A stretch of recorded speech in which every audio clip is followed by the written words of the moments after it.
Bonsoir les amis et bienvenue sur notre podcast L'Essentiel. Alors pour rappel, ce podcast il est lié à une série de 7 prédications que l'on fait à l'église de Vivo, ici à Genève, et on est dans les locaux de l'église de Vivo à Genève. Ce sont 7 prédications sur les 7 essentiels de la foi, de la Bible, bien sûr du point de vue adventiste.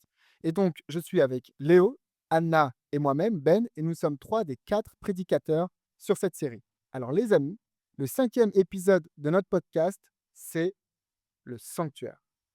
Alors, première question, le sanctuaire, est-ce que c'est pas un truc de juif?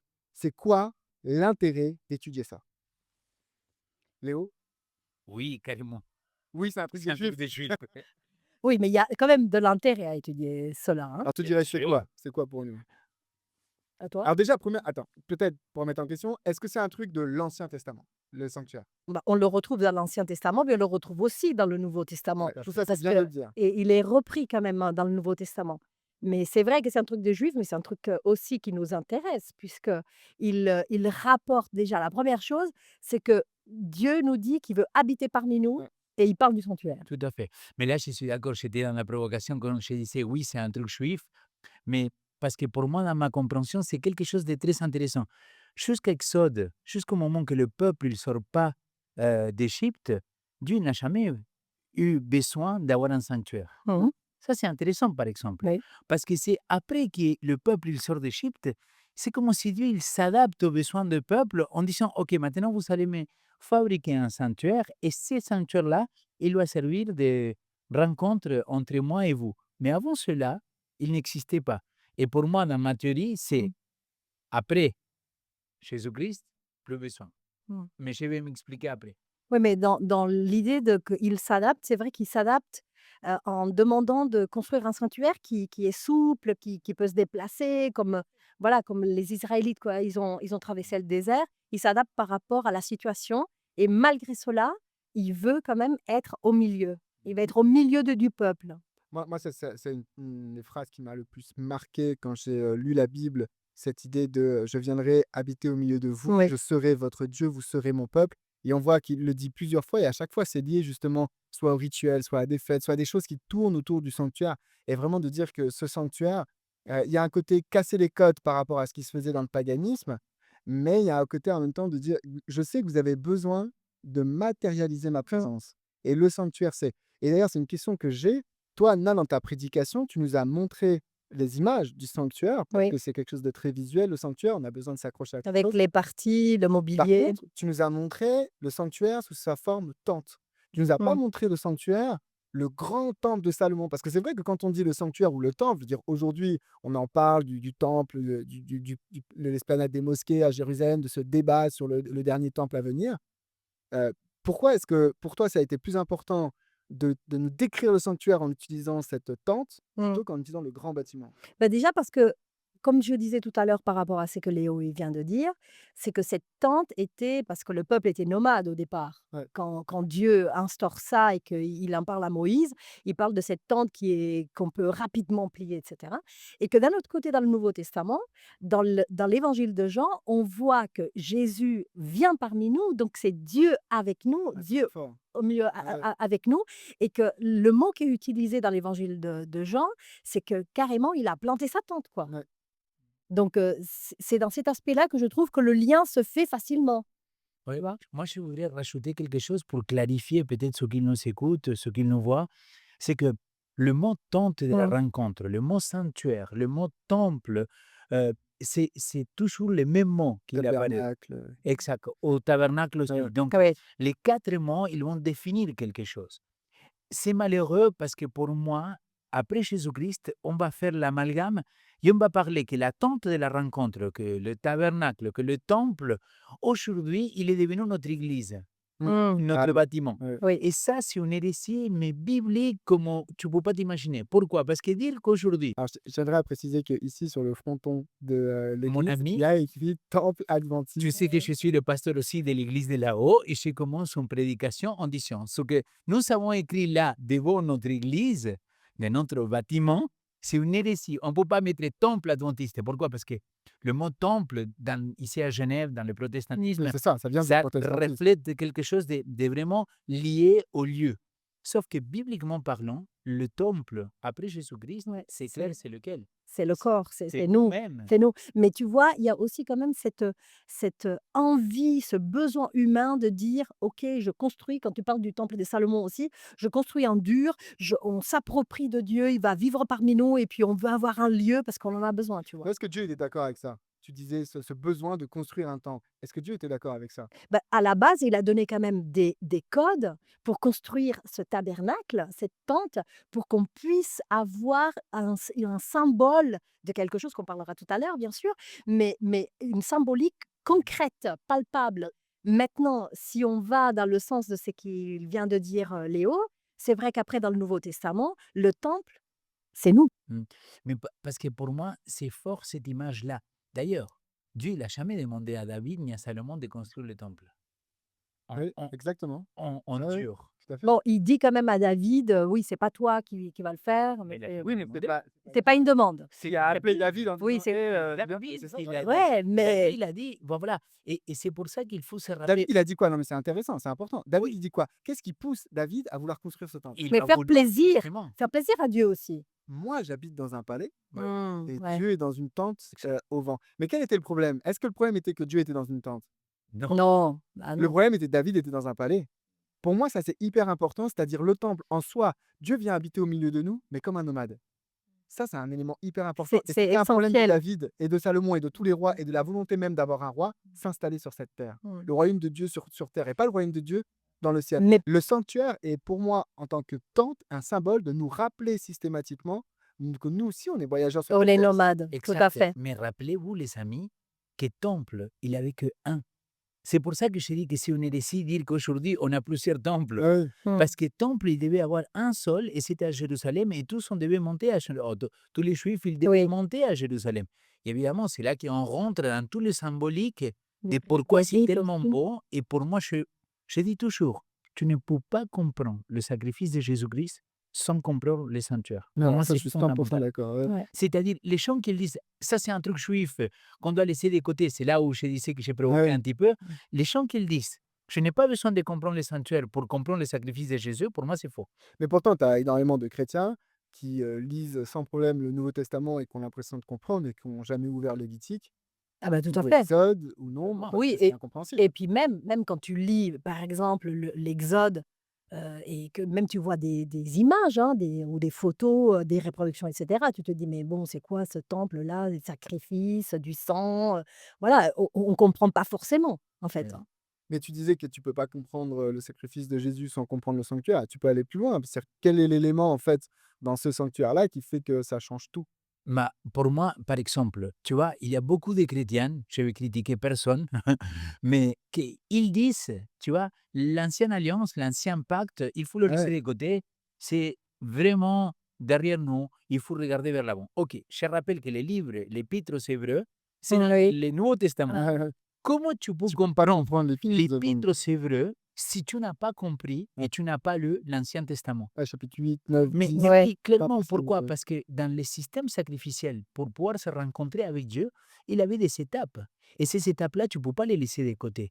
Alors aujourd'hui, je pense que ces étapes-là, elles ont été simplifiées grâce à Jésus-Christ, mais que quand même, ça te fait comprendre. Par exemple, on dit, Jean, chapitre 1, verset 29, il va dire, Voici l'agneau de voici Dieu l'agneau de qui Dieu ôte le qui ôte péché le du Qui ôte péché le monde. du péché monde. du monde, Comment ouais. tu peux Rien que dans comprendre cette ça? phrase, Ouais. chaque mot de cette phrase, l'agneau de Voilà, Dieu Mmh. qui ôte le péché du monde. le péché du monde. Oui, mais nous, on fait le lien parce que justement, on met pas de côté l'Ancien Testament et puis qu'on tient compte aussi de cela. Mais c'est vrai que ça peut être interprété tout autrement, sans faire le lien. Si tu ne lis pas, si tu lis L'agneau, pas tu ferais comment? l'Exode, Tu le ferais comment? non, L'agneau. mais je veux dire, les gens, par exemple, sans critiquer personne, comme tu disais, mais les gens qui prennent les mots tels qu'ils sont sans faire des liens, parce que vous parlez des Hébreux, l'Épître aux Hébreux, mais en fait, dans le Nouveau Testament, même Jésus, il reprend l'Ancien Testament, voilà, complètement. Donc, Oui, mais je ne comprends pas on comment peut il pas. pourrait lire littéralement L'agneau de Dieu qui ôte l'agneau le de péché Dieu du qui ôte monde. le péché du Mais monde. combien de personnes ils lisent ça sans comprendre vraiment qu'est-ce que ça veut Mais non, dire? mais Ah non, oui, mais mais parce qu'ils justement, ont un ils arrière-plan. comprennent Les pas. gens ne se rendent pas compte qu'ils ont un arrière-plan Ah oui, de base et exactement. que du coup, ils le comprennent grâce à cet arrière-plan. Et il y a une négation là-dessus. Il y a un déni Il sur y le a un fait que déni. tu Ouais. dois étudier Lévitique. Donc en plus, je sais pas, alors je sais pas si c'est tout à fait juste ce que je dis, mais j'ai lu qu'il y avait une tradition dans certains courants du judaïsme ou quand tu fais ta bar mitzvah, que tu deviens un adulte, ça va à 12 ans, on passe une étape de vie, tu dois étudier la Bible, lire la Bible, et le premier livre que tu dois étudier, c'est le livre de Lévitique. Parce qu'en hébreu, le premier mot dans Lévitique, ça veut dire Dieu appelle. Et donc, ils disent, bon, bah, si ça commence par là, c'est Dieu parle, il faut d'abord que tu commences là où Dieu t'appelle. Bah, le Lévitique, c'est quoi? Le tout début du Lévitique, c'est tous les sacrifices. Or, un juif, j'imagine que si c'était le cas à l'époque de Jésus et qui a étudié les agneaux, Mm. lorsqu'il entend Jean-Baptiste dire Dire, voici voilà, la tu ligne l'as. de Dieu qui ôte le péché du monde, il n'y a pas de mystère, hein, Ah, il n'y a ouais, pas de méditation pour eux. C'est ouais. OK, j'ai compris. C'est la réalisation de ce qu'il y a Ouais, c'est dans tout le un texte. langage qu'ils comprennent parfaitement, Donc puisque tu peux pas voilà. dissocier les deux. Moi, je me rappelle un truc, juste pour anecdote. Marcel Ladislas, professeur de l'Ancien Testament à l'époque, quand j'ai étudié théologie, et toi, tu l'as eu aussi, je Ouais. pense, et il disait que dans la Torah, dans le Pentateuque, Mm. la moitié de la moitié de la moitié de la moitié de la Torah, c'est Lévitique chapitre 16, verset 16, Ouais, que ça parle de ces sacrifices-là. ouais. Comme on disant, au centre, Parce que c'est le subtil. plus important, Ouais. c'est ces sacrifices-là, quoi. Et dans la tradition judaïque, c'est pas la dernière des fêtes, le Yom Kippour, et pourtant c'est une fête super importante. Et dans notre interprétation adventiste, c'est aussi une fête qui a tout son sens. Et il y a un lien direct entre la mort de Jésus à la croix et Kippour. Ne me faites pas dire ce que je n'ai pas dit. Il y a un lien direct entre les deux sacrifices, entre guillemets, donc c'est hyper important. Moi je vais dans ce sens-là, de dire, je pense que tu perds beaucoup de sens des paroles de Jésus et du Nouveau Testament si tu ne te mets pas à fond dans le sanctuaire, quoi. Mm. Apocalypse, étudier Ah, mais il y a un l'Apocalypse lien sans direct. écouter le sanctuaire. Pareil, l'agneau, tu peux pas. Les différents, le chandelier, le ceci, tu peux rien comprendre. Pour moi, Ouais, tu perds beaucoup. ouais, mais tout à l'heure, tu disais, tu parlais aussi de la prédication du sanctuaire. Ouais. Hein? Ouais, c'est une question. Est-ce que c'est facile de prêcher? Toi, tu as prêché Oui. le samedi dernier sur le sanctuaire, mais même Léo, toi, tu pourrais témoigner. Est-ce que c'est facile? Est-ce que c'est un thème facile de Ouais. prêcher sur le sanctuaire? Alors, c'est passionnant, mais c'est pas facile.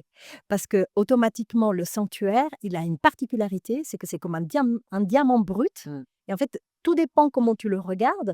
Il y a plein de messages, il y a des symboles, il y a du sens.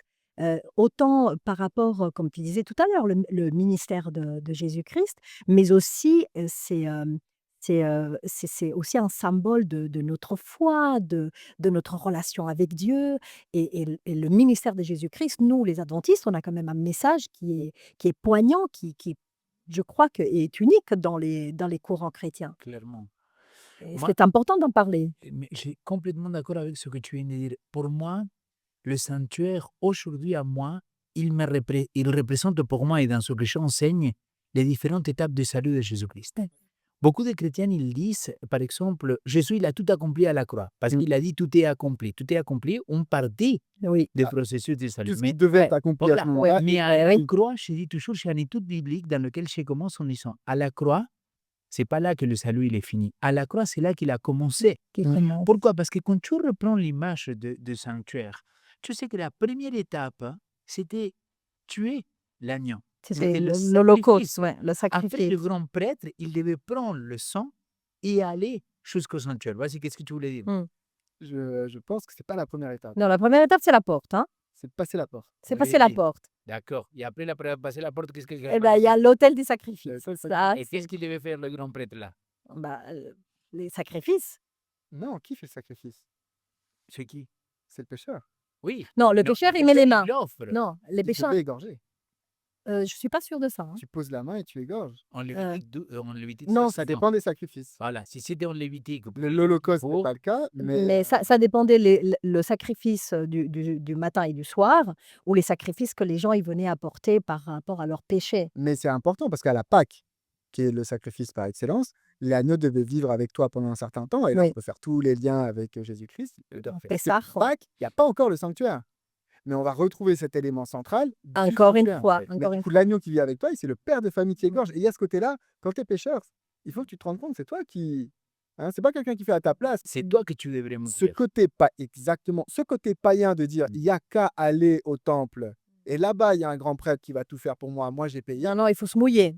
Mais il faut Mais s'investir. D'où la porte, il faut Ouais. rentrer dans le voilà, sanctuaire. mais ça c'était un par un. Mais après, quand il avait le Yom Kippour, le Mmh. jour du grand pardon, Ouais. ça c'était le Là, grand c'est prêtre ouais. qu'il avait un travail à faire pour la purification du sanctuaire D'abord, pour tout purification de son lui, peuple. par Oui, par rapport Peuple, ça. déjà lui et Et ensuite pour les le prêtres peuple. hébreux disent Jésus n'avait pas besoin de faire Mmh. ce sacrifice-là Exactement. parce qu'il Il était était sans tâche, ouais, sans après, péché, et sans donc tâche. là, il présente le premier sacrifice, donc il meurt. Il meurt. Mais Mmh. maintenant, il fallait qu'il rentre, qu'il passe d'un côté à l'autre. C'est-à-dire que maintenant, il faut que j'aille intercéder auprès de Dieu pour Ouais. la purification Mais des péchés de tout le peuple. mais peut-être Léo qu'on peut dire que donc dans le sanctuaire, il y a 3 parties. Donc on a dit qu'il y a la porte Ouais. effectivement, mais qu'il y a le parvis, donc la première partie, il y a la deuxième Ouverte au public. ouverte au public, donc voilà, c'était comme une cour, mais bien sûr fermée. Il y a une autre deuxième partie que c'est le lieu saint, peut-être que Tarif les VIP. que les auditeurs, ils ont déjà entendu parler de ça. Puis le lieu très saint. Carré VIP dans le carré VIP. Donc le grand prêtre, il pouvait entrer dans le lieu saint, tous les jours, mais dans le lieu très saint, il rentrait qu'une fois par année, pardon. Exact. Voilà, lors du Yom Kippour. Et qu'est-ce qu'il faisait ces jours-là? Bah, ces jours-là, il pouvait rentrer jusqu'au lieu très saint pour justement apporter le sang du sacrifice pour le péché, pour déjà purifier tout le sanctuaire, mais purifier aussi tout le peuple. Mais il a porté la somme des péchés, contrairement à ce qu'il faisait au service quotidien, Mmh. où il a porté le péché quotidien, on pourrait dire. Tous les péchés qu'ils se sont accumulés dans le sanctuaire pendant toute Ouais, l'année. Alors pendant qu'à toute Yom l'année pour Kippour, purifier tout le sanctuaire. et voilà, à Yom Kippour, il y a cette notion définitive. Ouais. Et c'est ça, pour moi, par exemple, dans la vision adventiste, on a quelque chose de cohérent et de complet. Parce que si tu dis que Jésus a accompli Kippour à la croix, je me suis dit, mais Pourquoi on continue à mourir? Non, mais écoute-moi, je vois bien ce qui se passe aujourd'hui, c'est pas réglé la question. non, et en plus, on a quand même la prophétie de Daniel Bah oui, qui nous évoque qu'il y a quand même des phases, il y a des et le ministère de Jésus-Christ a démarré effectivement à ce moment-là, mais il y a eu une deuxième phase dans le lieu saint et une troisième phase dans le lieu très saint et ensuite il y aura encore une quatrième phase dans le ministère de Jésus-Christ. de la sortie. Mais du coup, on est en attente encore aujourd'hui de cet aspect définitif du sacrifice, c'est-à-dire Mmh. mettre un terme au péché. Dans la Voici l'agneau de Dieu qui purification. ôte le péché du monde. On est dans le pardon, mais on n'est pas dans la nouvelle terre où il n'y a plus ni larmes, ni deuil, ni douleur, etc. Où le péché est encore vivant aujourd'hui, malheureusement. Donc, justement, cette image du sanctuaire, elle nous montre ce côté. C'est pas genre, il y a eu un truc, puis c'est bon, on n'en parle plus. Non, mais c'est Sinon, ce très ne serait pas cohérent avec ce qu'on vit Mais aujourd'hui, quoi. justement, aujourd'hui, quotidiennement, dans notre vie, c'est hyper important parce qu'on sait que, en fait, le ministère de Jésus-Christ n'est pas terminé, que Jésus-Christ est vivant et qu'aujourd'hui, dans ce sanctuaire céleste, que dans l'Épître aux Hébreux, donc il est bien dit que ce sanctuaire terrestre est juste une image du sanctuaire céleste, il y a quelque chose qui se passe. Ouais. C'est-à-dire que, voilà, en toile de fond, l'histoire du salut continue. Et en fait, que Jésus-Christ a En tout cas, a il un faut lire le ministère. sanctuaire comme ça. Moi, je suis d'accord avec toi. Bah, voilà. Il faut lire le sanctuaire comme ça. Et pour moi, c'est ça qui c'est tellement important. Parce que en Daniel chapitre 8, versets 13 et 14, quand on parle, ils passeront 2300 soirs et matins, et puis le sanctuaire sera purifié.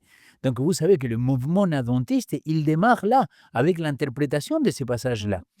Une fois, j'ai eu une discussion avec un ancien pasteur qu'aujourd'hui, il n'exerce plus. Il me dit, comment tu peux croire à ça? J'ai dit, OK, écoute, oublie ça maintenant. Je pense que la prophétie la plus fiable que nous savons Daniel 9. par rapport à le Messie, c'est Daniel chapitre 9, versets 24 à 27. Et il n'y a pas un autre. Les 70 semaines, je lui dis ça, tu le crois? Il me dit oui. Comment tu fais pour le croire si la Bible il dit clairement que les 70 semaines, il était retranché, coupé dès 2300 soirs du matin. Donc, du coup, si on ne sait pas qu'est-ce qui s'est passé exactement ce jour-là, je peux l'entendre que tu ne veux pas croire à ça. Ouais, dans Mais le par détail contre, de mais l'événement, bien sûr, mais tu mais peux pas par nier qu'il y a quelque chose. contre, dire qu'à partir de ces moments-là, il y a quelque chose qui doit se passer, moi, je trouve ça super beau. Pourquoi? Parce que ça me rassure en me disant, attends, un profano aussi, il a dit un jour quelque chose. Ça fait combien de temps qu'on attend Jésus-Christ? Et tout le monde, il a dit 2000 ans. Mais ben non, faites les calculs. Jusqu'à 1844, il n'allait pas revenir. Et moi, je trouve que c'est un clin d'œil, mais ça fait même pas 200 ans qu'on Ouais, l'attend, c'est quoi. vrai, ouais. Tu vois ce que je Ouais. veux dire dans l'histoire de l'humanité? Parce que tu changes la perspective de quelle est la mission de Christ. Parce que s'il est rentré maintenant dans les lieux très saints, maintenant il doit sortir des lieux très Dans saints, le lieu très saint, oui, voilà, voilà, c'est ça. pour venir nous chercher. Oui, Mais en mais fait, dans nos vies, la vie de tous les jours, moi, je trouve que c'est hyper impactant, mais quoi. complètement. C'est Il faut hyper arriver à faire ce impactant. geste-là, cette Parce que, en transition. fait, pour ceux peut-être qui n'ont pas très bien compris, le fait de savoir qu'à partir de 1844, bon, OK, c'est un calcul par rapport à la prophétie que peut-être pas tout le monde comprend, mais qu'à partir de 1844, Jésus-Christ est dans le lieu très saint et qu'il y a quand même quelque chose qui est en train de se passer à l'image du Yom Kippour, de purifier et par rapport au péché du monde et qui va revenir, c'est magnifique, c'est extraordinaire. Mais je pense que le monde adventiste n'a pas assez valorisé l'apport théologique par rapport au sanctuaire. Je ne sais pas ce qu'il aurait pu falloir faire de plus, mais aujourd'hui, on a quand même des mouvements qui remettent, qui judaïsent un petit peu, qui Mmh. remettent tous ces trucs-là dans les mouvements évangéliques. Puis tu as l'impression qu'ils découvrent des trucs. On a envie de leur dire, ouais, bon, ça Mmh. fait 200 ans qu'on le dit, quoi. Tu vois, j'imagine la figure du grand prêtre, de faire le lien entre le grand prêtre et Jésus. Il y a Jésus-Christ. énormément de trucs, il y a des détails des fois dans la Bible.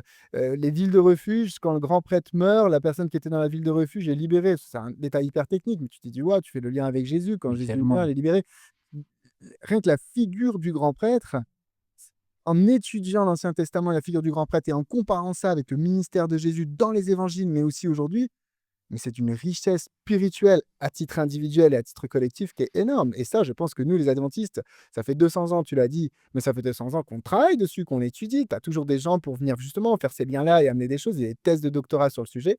Je pense qu'il y a un énorme apport théologique sur cette question qui donne un éclairage fou quoi, à la Bible, au Nouveau Testament. Et qui Donc, change notre quotidien par rapport aussi à ce qu'on disait tout à l'heure. Le Nouveau Testament, il nous parle que les temples maintenant sommes nous, ouais, comment est-ce que vous le comprenez ce ça temple. Vous êtes le temple du Saint-Esprit. Bah si, Anna. Alors, pour moi, je dois vous dire franchement, moi, je suis passionnée par ce sujet parce que, Bon, en et on invite à aller écouter la En prédication. fait, dans le temple qui est fait dans ces 3 parties, parvis, lieu saint, très saint, et on se rend compte que Paul nous parle de nous en étant le temple, mais qu'on est aussi corps, âme et esprit. Oui. Donc en fait, les arts de l'esprit, ils Mmh. ont été déposés à l'intérieur de nous. Donc c'est la présence de Dieu aussi en nous. C'est extraordinaire. Et je vais habiter au milieu de vous. Mais oui, Ça mais s'est je veux traduit habiter jusqu'au aussi milieu de dans ma ton personne. cœur. Ouais. Je veux habiter à l'intérieur de toi, dans ton cœur. Voilà, Mmh. je veux faire ma demeure en toi. Mais c'est pour ça que Jésus-Christ, il a tellement, tellement mis en valeur tout ça. Parce qu'il a dit, là maintenant, où il y a 2 ou 3 qui se Je suis au réunissent milieu en d'eux. mon nom, Ouais. maintenant je serai au milieu d'eux. La notion communautaire, la notion individuelle de dire, mais attends, maintenant, c'est ton temple. C'est ton corps qui doit être le temple pour que je puisse être là. Ça te change la perspective. Et c'est là que, pour moi, on a une valeur ajoutée en tant que peuple de Dieu, parce que tu te dis, attends, mais pour moi, c'est pas tout simplement que je suis le temple du Saint-Esprit, c'est que je dois garder ce temple-là, tu vois, que je dois prendre soin, que Tu je, dois prendre soin. psychologiquement, physiquement, Et spirituellement, spirituellement. oui. Donc, c'est un tout. Et c'est une vision très holistique de ce que nous, on vit. Mais si on va plus loin encore, tu vois, j'aime beaucoup ce que tu viens de dire, parce que dans Pierre, il dit que nous sommes des pierres vivantes et qu'ensemble, on doit Exactement. construire J'allais venir là-dessus. un Ouais. édifice Un édifice spirituel. Il dit, spirituel. ouais. Donc en fait, Vraiment. ça va encore plus loin. C'est individuel, mais aussi c'est communautaire. Ouais. En fait, c'est nous ensemble, puisque à la base, on dit qu'on fait partie de cette race de prêtres, sacerdoces royaux. On est hein. devenus ces sacrificateurs On est aujourd'hui. devenus ces sacrificateurs. Donc, vous voyez que tous les symboles, tout se recoupe. C'est extraordinaire. Et en fait, on nous appelle aussi à former ensemble les temples que nous sommes, Exactement. à former ensemble ce temple, cette maison spirituelle, cet édifice spirituel. Amen. Avec Amen. ce lien, encore une fois, Jésus est la pierre principale de l'angle. Angulaire, Du coup, il y exactement. a une bâtisse spirituelle, un Ouais. temple à construire. Nous ne pouvons être une pierre de ce temple que quand Jésus lui-même, la pierre, habite en nous. Ouais. Et ainsi, nous pouvons adhérer. Et donc, il y a ce côté habiter en nous. Tu vois, tu parles dans ta prédication, tu parles de la Shekinah, de la présence de Dieu, Oui, de ce lieu dans très le saint. lieu Tu très prends le saint. temps d'expliquer tous les éléments. Mm. C'est super intéressant. Et tu fais les parallèles. Et du coup, on voit aussi ce côté de l'Esprit Saint qui vient habiter à l'intérieur. Et du coup, c'est la présence de l'Esprit Saint dans notre temple, comme la présence de Dieu dans le sanctuaire, qui Mm. donne un sens à ce sanctuaire. Sinon, c'est rien d'autre que du bois, des métaux et tout ça. Oui, tout à Et nous, fait. on n'est que des os et de la chair. Mais quand l'Esprit Saint habite en nous, ça devient différent. Et c'est ce côté-là de ces perspectives qu'on a dit au départ, tu vois, le sanctuaire, l'image du sanctuaire, c'est comme un diamant avec plusieurs facettes. Vous voyez toutes les facettes qu'on est en train d'évoquer. Ouais, C'est quand même infini, je pense. c'est infini. Mais vous vous rendez compte que le livre d'Apocalypse, il finit Oui, en disant qu'au ciel, Il n'y aura plus de temple. pourquoi? Ouais. Bah, parce qu'on est là. Parce que Dieu, il a Ah fait oui, sa demeure ouais, il Mmh. a fait ça de même. pour l'éternité avec nous. Waouh, waouh, C'est beau, hein. c'est beau. Alors moi, j'ai encore au moins 2 questions que je voudrais qu'on Oui. on aborde. Je sais pas si vous avez déjà entendu cette expression, on dit parfois que le sanctuaire, c'est, le GPS de Dieu. C'est le GPS pour que nous, on puisse, savoir le chemin. Vous avez déjà entendu cette expression ou pas? Non, Non, pas vous avez jamais GPS, pas entendu? forcément, mais Le sanctuaire, c'est GPS, divin. Vous êtes d'accord avec cette, question piège? Moi, je suis pas d'accord. j'essaye d'entrer dans Pas cette du tout. Hein. j'essaye Mais d'entrer dans cette, idée. En fait, j'ai dit qu'en étudiant le sanctuaire, tu as une Ouais. espèce de parcours et puis tu as plus qu'à le suivre, à suivre le parcours comme un GPS qui te donne le parcours à Alors, suivre. on peut suivre ces GPS. Il nous donne des pistes. Il nous donne des pistes par rapport au ministère de Jésus-Christ, par rapport au plan du salut. Mais dire GPS par rapport à toute notre vie spirituelle, ça peut aussi nous aider, nous, pour nous comprendre, comme j'ai dit tout à l'heure, qu'on est corps, âme et esprit, que Dieu veut habiter à l'intérieur de nous, qu'on doit cultiver autant dans... Parce que nous, notre vie, est-ce qu'on a... Dans notre vie spirituelle, est-ce qu'on a vécu ce parcours du sanctuaire par rapport aussi à est-ce qu'on a accepté la porte, Ouais. Jésus-Christ? Est-ce qu'on s'est fait baptiser, on s'est repenti de nos péchés? Est-ce que maintenant on est dans le lieu saint Mmh. et il y avait les pains de proposition, on Bah, ça, lit c'est la toute ta Bible? prédication, tu donnes bien Voilà, les détails de exactement. chacun des éléments par rapport à notre vie Tout à fait. moi, c'est ce que je t'avais dit. Moi, j'ai trouvé que ce côté spirituel que tu as amené dans la lecture des Sanctuaires, je l'ai trouvé très belle, vraiment très, très, très belle. Moi, c'est ça que ça me touche, c'est quand tu te dis, OK, c'est une image, comme tu l'as très bien Mmh. dit. Après, il y a des gens qui partent dans l'autre côté, comme tu l'as bien dit aussi, qu'ils partent un petit peu dans l'extrémisme, tu vois, de vouloir répéter à Mmh. fur et à mesure Ouais. absolument tous les étapes. Je dis, mais on s'en fiche de ça, parce que maintenant, c'est aujourd'hui entre toi et Christ. Tu n'as pas besoin d'un sacrificateur, parce que tu as Christ. Et tu n'as pas besoin non plus d'avoir quoi qu'autre chose que Jésus. Donc, Mmh. c'est là où j'ai du mal parfois, comme vous m'imposez cette image-là, de dire non, il faut que C'est tu ça. assumes de A à Z le sanctuaire. Ben non, pour moi, c'est une image, c'est une C'est une image. illustration. Et pour moi, la meilleure explication que j'ai pour prouver cela, c'est que Dieu, avant Exode, il n'a jamais voulu le sanctuaire. Ouais. C'est après Tu l'Exode te qu'il diras veut. que tu retrouves, les éléments du sanctuaire Tu dans la que le Genèse. sacrifice.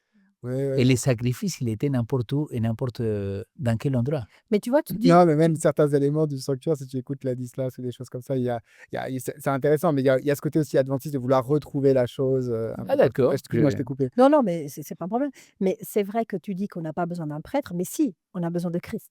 Oui, mais c'est pour ça Voilà. qu'on n'a pas besoin d'autre chose que Jésus. Mais moi, ce qui me plaît dans cette image du sanctuaire, c'est que Dieu organise les choses. Mais Il donne des symboles, il organise les choses et que ça nous permet de prendre conscience des choses spirituelles que peut-être on ne pourrait pas se rendre compte d'une autre manière, de manière concrète. Et en fait, on peut justement les vivre spirituellement parce qu'on les comprend peut-être intellectuellement. Mmh. Vous voyez? Mais sans, bien sûr, j'ai bien compris que tu dis non, j'aime pas qu'on m'impose 1, 2, 3, 4. Hein? Ah oui, je C'est- déteste ça. Oui, je sais, j'ai bien compris. Mais tu l'as dit dans ta prêche, Mmh. pardon, 2 secondes. Tu l'as dit, tu as cité Marc en disant, le voile, il était déchiré Oui. d'en Ouais. haut en bas. Mais oui. Autant. Ça veut dire tous les systèmes sacrificiels c'est- qui ont existé jusqu'à Jésus-Christ, c'est fini. Oui, mais le voile, il s'est déchiré. Il veut aussi dire que le voile qu'il y avait La entre le séparation. lieu saint et le Oui. lieu très saint est déchiré. Donc maintenant, et en plus, dans le Nouveau Testament, dans les Épîtres, c'est bien marqué, Paul il nous dit que la voie est ouverte Ouais.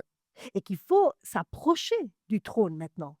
On peut y aller. Dieu Ouais. nous ouvre une voie. Donc, c'est-à-dire qu'il nous ouvre la voie pour être en présence aussi Amen. de Dieu, Amen. grâce à lui. Mais je reviens sur cette question du GPS. Tu as dit quelque chose de hyper fondamental pour moi. J'ai un problème avec cette image du GPS parce que ça sous-entend que c'est moi qui fais le parcours. Or, s'il y a Mm. bien un message du sanctuaire, c'est que toi, C'est tu fous rien. Ah oui. Parce que, OK, tu arrives jusqu'au sacrifice. Tu as pris la décision de rentrer dans cette porte. Tu arrives au sacrifice de Jésus. Donc, Jésus est mort pour toi. Ah, mais oui. Ensuite, c'est le prêtre qui fait le boulot. C'est le prêtre qui prend le sang, c'est le prêtre qui découpe, c'est le prêtre qui brûle, c'est le prêtre qui va s'occuper des pains de proposition, c'est le prêtre qui va s'occuper du chandelier, c'est le prêtre qui va mettre le parfum, c'est le grand prêtre qui va dans le lieu très saint. La loi, elle est dans le sanctuaire, la loi, les 10 commandements, mais elle est dans un coffre, elle est, je sais pas, dans un truc qui se trouve dans un coffre dans lequel on ne va qu'une fois par année, il n'y a qu'une personne qui peut y aller, et encore, il faut qu'il soit sapé d'une certaine manière. Mm. Et on lui attache une chaîne au pied parce Oui, que pour savoir s'il faut si, où est-ce mourir, il qu'il va est. falloir le tirer. Ouais. Tu te rends compte à quel point tous ces éléments-là sont loin de toi. Il n'y a que le prêtre qui les réalise pour toi. Oui, Mhm. mais là où moi peut-être je diffère un peu de ton point de vue, c'est que dans le Nouveau Testament, et c'est bien indiqué que maintenant, nous, on est appelés à Ouais. être cette race de sacerdoces royaux et que la voie est ouverte. Donc quelque part, il y a peut-être aussi un parallèle qui nous invite, nous, à avoir une vie spirituelle où on peut justement passer à chaque fois par cette porte parce qu'on accepte Jésus-Christ, qu'on peut se repentir de nos péchés, qu'on peut se purifier. D'ailleurs, voilà, je pense que c'est très recommandé et qu'on peut aller dans ce lieu saint pour lire la parole de Dieu, pour se laisser inspirer par le Saint-Esprit, pour prier et pour rentrer dans la présence de Dieu. Vous voyez, je pense que ce sont des symboles qui nous invitent aujourd'hui aussi à le vivre, sans être vraiment le GPS, comme vous dites. Mais regarde l'image. Oui, Tu es le temple du Saint-Esprit. oui, Il faut que le grand prêtre vienne en toi, eh oui, que en Jésus-Christ. toi, il fasse son lieu saint Oui, Amen. et qu'il oui, fasse son lieu très exactement. saint Ouais. et qu'il puisse venir en toi tous les jours Mm, faire le service du sanctuaire, oui, le grand prêtre, et qu'il vienne établir au fin fond de toi-même, là, tout au fond, là où personne n'a accès, mm, sa Mm. loi, la verge avec la résurrection et c'est la ça. manne, le Et fait la qui manne. pourvoit à toute chose. C'est ça aussi le message du sanctuaire. Mm, Tu as besoin d'un prêtre et d'un mm. grand prêtre pour qu'il vienne dans toi, mais physiquement dans toi, vivre, s'installer et faire son service tous les jours. Et là, on parle de Jésus. Et Et là, on parle de et du Jésus. coup, on parle de Jésus. Jésus. Mais encore une fois, cette lecture que tu donnes, qui est hyper juste, j'adhère complètement, ça fait partie aussi d'une D'une des facettes. d'une Ouais, des complètement. Ouais, facettes. 100%. Et en Ouais. fait, on n'est pas encore arrivé au bout, je Mais tu crois, vois, de il y la a- Mais par compréhension contre, de... il faut laisser clair quelque chose. Dans notre croyance fondamentale, quand on parle de sanctuaire céleste, Oui, on n'en parle pas de toutes ces Non. visions-là spirituelles. non. C'est pas du tout de ça qu'on parle. Notre vision, c'est en 1844, Jésus-Christ, il est passé des lieux saints aux très saints. Ouais. Et à partir de là, il a commencé le jugement, un nouveau jugement, tu vois. C'est pour ça qu'après, on relit Apocalypse chapitre 14, verset 6, on dit ça, l'heure du jugement est arrivée. Ouais. Et donc, on a une lecture complètement prophétique de ces textes-là. Je le dis parce que moi, je trouve très beau. Les images que vous donnez sont très belles. Mais pour moi, il doit rester une image, une illustration, parmi d'autres. Parce que pour moi, c'est pour ça que je disais tout à l'heure, à la fin, il n'y aura pas de sanctuaire. Ouais. Non, à la fin, il n'y Et aura pas de donc, sanctuaire. ça, c'est certain. une illustration. Mm, C'est comme on dit, toi et moi, on avait parlé de cela, mm, c'est un outil.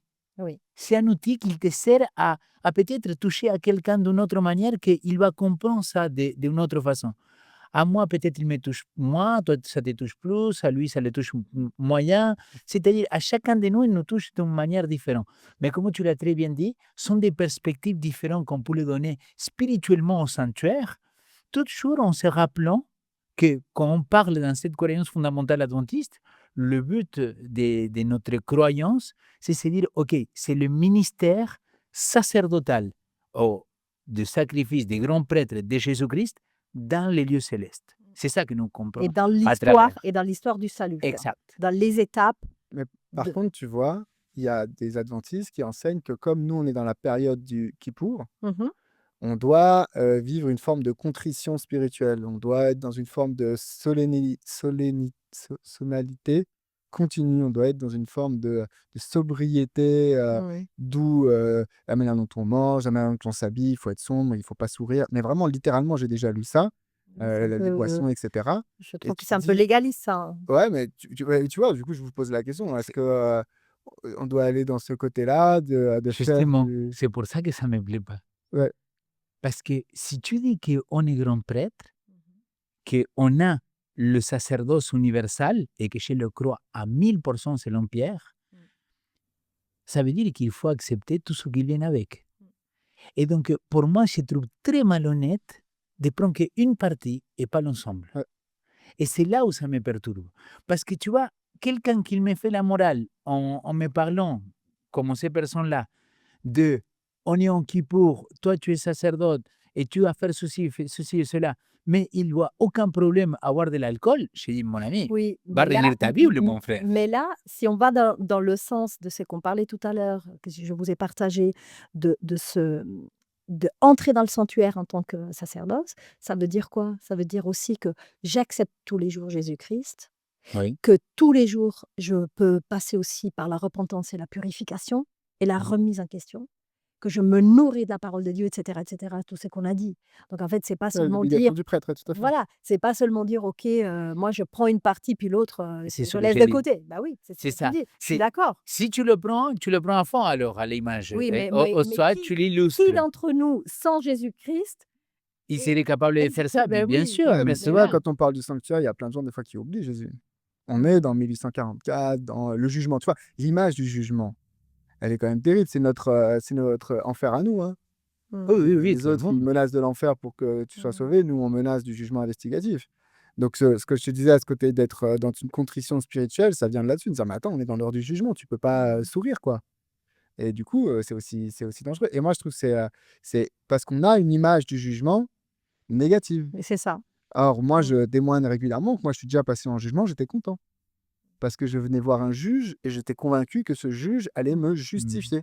Tout Est-ce à que fait. nous, quand on aborde cette question du sanctuaire et du jugement et de ce qui se passe depuis 44 avec jugement des morts, jugement des vivants, on se dit, mince, je vais être jugé, je dois mettre ma vie en règle, ou on se dit, yes, je vais être jugé, Jésus est mort pour moi, il m'a Ouais. sauvé, il est ressuscité le troisième jour, il m'a promis la résurrection, aujourd'hui je veux qu'il vive en moi pour Amen. qu'il accomplisse en Ouais. moi ses œuvres, et que finalement ce soit ça notre réaction de le sanctuaire est purifié, c'est aussi moi qui suis purifié puisque je fais partie de ce sanctuaire et il me purifie par son esprit Amen. et je dois vivre le jugement. Jacques dit, n'ayez pas peur d'être jugé par la loi, vous êtes jugé par une loi d'amour et de liberté. Et Mmh. donc il faut vivre le Une jugement grâce. positivement en disant, yes, enfin! Mais ça, Enfin! c'est hébreu. Et c'est L'épître l'épître aux aux Hébreux, Hébreux, c'est ça. exactement. Nous n'avons pas un grand prêtre comme les autres. Exactement. Nous Parce qu'il avons un compatit prêtre à nos supérieur. faiblesses. Et tu vois, et c'est là qu'il parle de ce que lui, il peut faire en moi. C'est ça Exactement. que pour moi, c'est très Ouais. touchant. Mais Et cette attitude qu'il peut avoir dans ma vie, quoi. Donc Et c'est 844, oui, dans ce regard de l'épître aux Amen. Hébreux. oui, Excuse-moi. avec un message d'amour, pour chacun d'entre nous qui est touchant et exceptionnel. Et c'est l'œuvre de Dieu. Je disais L'œuvre ça de il n'y a Dieu pas à nous, longtemps. hein. Ce n'est pas pénible pour Dieu de venir à notre secours. On n'a pas besoin de le supplier de nous secourir. C'est lui qui fait tout ce qu'il peut pour nous Mmh. secourir. Donc de Amen. vivre 1844, le sanctuaire et tout, comme une charge, une épée de Damoclès au-dessus Mmh. de nous, c'est aller à l'encontre même, tu le disais, d'Épître aux Hébreux et de la nature de ce grand prêtre qui est compatissant parce qu'il a été tenté comme nous en toutes choses. Il sait, dit le texte, comment nous secourir. Mmh. C'est-à-dire, Mmh. s'il est grand prêtre, c'est pour nous secourir. Pas pour nous regarder de haut en disant, hé, t'as fait ce que je t'ai dit? Mmh. Et je pense qu'il faut faire attention à ce regard. Et là, Clairement. le message sanctuaire est un message de délivrance. Amen. Amen. Amen. Et De rappelez-vous, libération. dans Lévitique chapitre 16, quand on parlait de Yom Kippour, c'est ce qu'on parlait un petit peu, c'est qu'à la fin, le grand prêtre, il devait mettre aussi la faute sur Azazel, Mmh. sur le bouc pour Azazel, Exactement. Ouais, n'est-ce pas? Et il Oui. devait lui dire, voilà tout ce qu'il doit se battre. Tous ces péchés-là, ils sont sur lui. c'est ça. Et c'est quand même dingue qu'en Apocalypse chapitre 20, le texte, il conclut en disant, maintenant, le Satan, l'adversaire, le dragon, le diable, le serpent ancien, maintenant, on va le laisser pendant 1000 ans Enchaîné. enchaîné, Sur une terre tout seul, déserte. sur une terre déserte. Un peu comme il faisait avec Azazel qui l'a envoyé dans le désert. Exact. Et donc, C'est vrai, et c'est après C'est qu'il ouais, revient, c'est après les 1000 ans qu'il revient pour dire, OK, là maintenant, on va mettre dans le lac de feu, donc la 12e mort, le faux prophète, le dragon et tous ceux qui ont reçu la marque de la bête. C'est assez clair. mais il y a des liens qui sont interpellants, hein. Ah, mais on peut aller même plus loin parce que cette histoire du millénium, pendant qu'il y a ça, ils sont où les justes? Au ciel. Au ciel. Et c'est quoi? C'est la dernière des fêtes. Oui, tout à fait. Ou la fête des tentes. C'est-à-dire, tu ne vis plus dans la maison dans laquelle tu étais, la terre, tu vis dans une autre maison où tu fais quoi? La fête. Mm. Les 1000 ans. Amen. Donc voilà, Il y a des gens qui disent que Ouais. c'est le jubilé aussi, tu vois, qu'il va être une représentation de ce qu'il pourrait de, être. de la Cette libération, fête de c'est ça, libération. de quoi. la libération, les esclaves et tout ça. Bon, je pense qu'on a dit l'essentiel. L'essentiel, je Ok. crois, oui. La semaine prochaine, ce sera sur le thème du retour de Jésus. Je vous rappelle que la prédication Lana, elle est disponible sur la chaîne YouTube de Vivo et que vous pouvez nous retrouver tous les samedis à 18h à Genève pour vivre avec nous un moment de chant, de partage et un moment fraternel. À bientôt. Merci d'avoir regardé cette vidéo jusqu'au bout. Si elle t'a inspiré ou touché, n'hésite pas à liker, à partager et surtout t'abonner pour ne rien manquer. Rejoins la famille Vivo pour des messages qui t'inspirent, t'aident à avancer chaque semaine. Dis-nous aussi en commentaire ce que tu as retenu ou aimé dans cette vidéo. Je te dis à très bientôt pour une nouvelle vidéo. Reste connecté avec notre Seigneur Jésus-Christ.